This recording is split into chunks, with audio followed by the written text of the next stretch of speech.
Habits a Mindset Hunter. Chasseur d'habitudes et d'état d'esprit. Cazador de hábitos y mentalidad.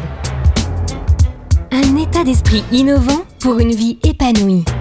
Une émission de et avec Melika Badreddine.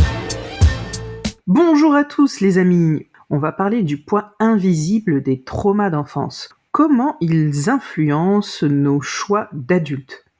Alors aujourd'hui, on va parler de quelque chose qui nous concerne tous, même si on n'en a pas toujours conscience, les traumas d'enfance. Ils sont comme des ombres silencieuses qui influencent nos décisions, nos relations, notre confiance en nous. Finalement, souvent, on avance dans la vie en pensant qu'on a tourné la page, alors qu'en réalité, notre passé est encore bien présent dans nos mécanismes inconscients.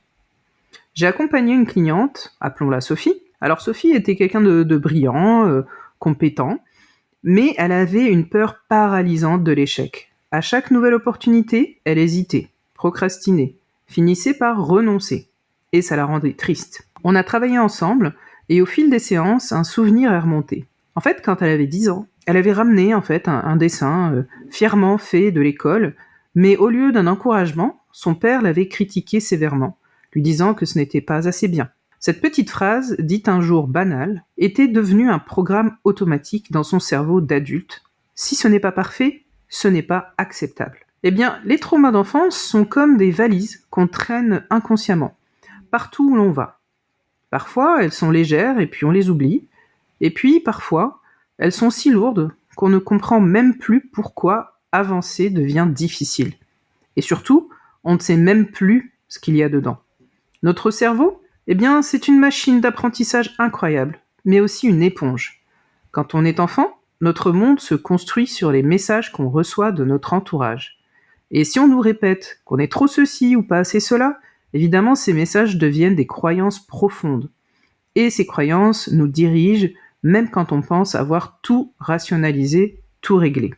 Alors, comment est-ce qu'on peut s'en libérer ? Premièrement, on identifie cette croyance limitante.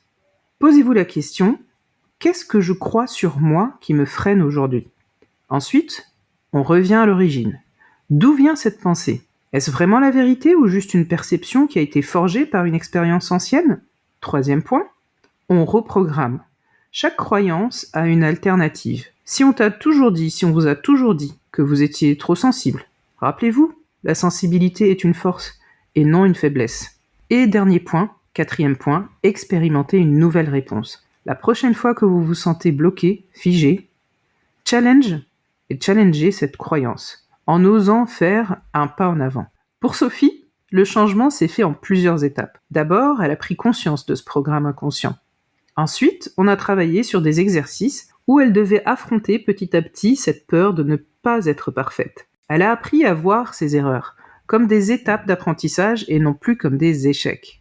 Et la première fois où elle a osé présenter un projet sans s'auto-saboter, elle a ressenti un soulagement immense. Et en fait, ça s'est très bien passé. Conclusion, si vous ressentez des blocages dans votre vie, que ce soit en amour, dans le travail, la confiance en soi, demandez-vous quelle valise vous êtes en train de traîner, vous êtes en train de porter. Et surtout, est-ce que vous avez vraiment besoin de continuer à la transporter, cette valise ? Prenez un instant pour réfléchir à une croyance limitante que vous traînez depuis longtemps. Demandez-vous si ce n'était pas juste une création de quelqu'un. Demandez-vous si c'est vrai encore aujourd'hui. Alors, si cet épisode vous a parlé, vous pouvez le partager avec quelqu'un qui pourrait en avoir besoin. Vous pouvez prendre un rendez-vous pour un appel découverte, vous abonner à la newsletter, ainsi qu'à nos réseaux sociaux. Vous pouvez aussi venir nous dire en commentaire quelles croyances limitantes vous avez découvertes sur vous aujourd'hui.